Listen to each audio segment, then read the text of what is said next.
Desa Teluk Lanus, desa terpencil yang ada di Kabupaten Siak yang katanya banyak binatang buas, harimau dan buaya. Part kedua. Alhamdulillah, setelah menempuh perjalanan dari jam 6 pagi sampai jam 6 petang dari Perawang, kami pun sampai ke desa Teluk Lanus. Apa lagi, langsung naik, dah tak sabar Kak Mai nak tengok macam mana desa Teluk Lanus tu. Alhamdulillah, ada jambatan dia. Untunglah kata Kak Mai merapah pantai pula kan. Sebab banyak orang yang belum pernah sampai ke Teluk Lanus ni beranggapan desa Teluk Lanus ni desa yang menyeramkan, terpencil, fikir Kak Mai merapah pantai tak ada jambatan kan.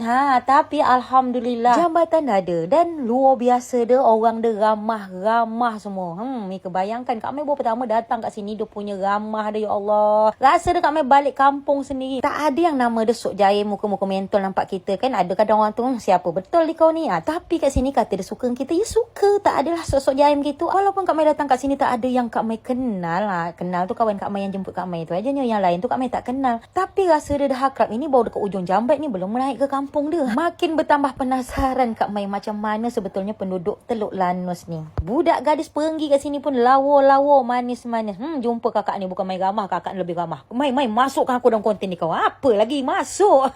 Memang luar biasa ramahnya orang kampung Teluk Lanus ni. Macam mana rasanya? Sedap. 3 kali tidur. Tidur tegangan bangga sampai gitu. Awak berharap kan tak ke bangun tidur sampai tak? Kata naik aja dari pelabuhan, kita langsung jumpalah dengan perkampungan Teluk Lanus ni. Mika nampak tak buah pelam dekat sini berserak, tak ada yang mungut. Setiap rumah ada pokok pelam. Macam inilah suasana kampung dia. Macam kampung Kak Mai kecil-kecil dulu. Kami langsung aja menuju ke tempat pesta tu. Sebelum Kak Mai datang ke Teluk Lanus ni, ada kawan FB Kak Mai, dia cek Kak Mai nanti singgah rumah saya Kak Mai ya, kita minum air kelapa. Target pertama kami sampai kat sini jam 3 petang. Kata Kak Mai sempatlah minum air kelapa. Rupanya kami sampai kat sini dah nak senja kala. Dah nak maghrib. Alah berat budak ni pendek, dah ni marah. Tambah pendek budak ni ngangkat barang. Kak Mai pun dah jumpa langsung dengan kawan FB Kak Mai tu. Kak Mai, jadi dah kita main kelapa, hari ke dah petang dah kata dia. Macam mana lagi kan keadaan. Macam inilah suasana tempat pesta dia. Persis macam kampung Kak Mai kecil-kecil dulu. Panggung organ dia tu buat dari kayu. Tiang dari batang niau. Tempat undangan dia pun macam gitu. Tengoklah kawan Kak Mai seorang tu termenung dia. Masya Allah, budak-budak sini sopan semua. Nampak tamu salam semua. Kata masuk aja dalam rumah orang ni, langsung kena suruh makan. Kak Mai tadi sama rombongan dengan mempelai laki-laki dari Pekanbaru. Jadi kami sesamalah gabung kat sini makan. Tuan rumah dia. Saya budak Rian makan. Pendek leher.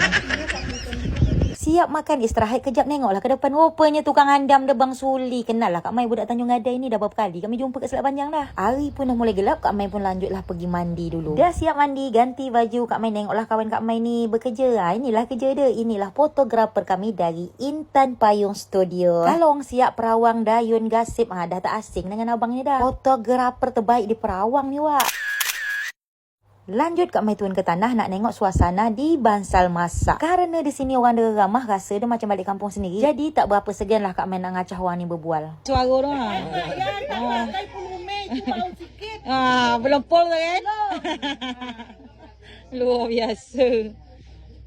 Lagi sedap berbual dengan ibu-ibu di belakang. Rombongan mempelai lelaki pun datang. Malam ni akad nikah dia. Mika nak tahu tak tuan rumah ni bapa dia orang Aceh. Jadi Mika nak tahu macam mana akad nikah dia. Kak Mai sambung lagi cerita dia ke part selanjutnya.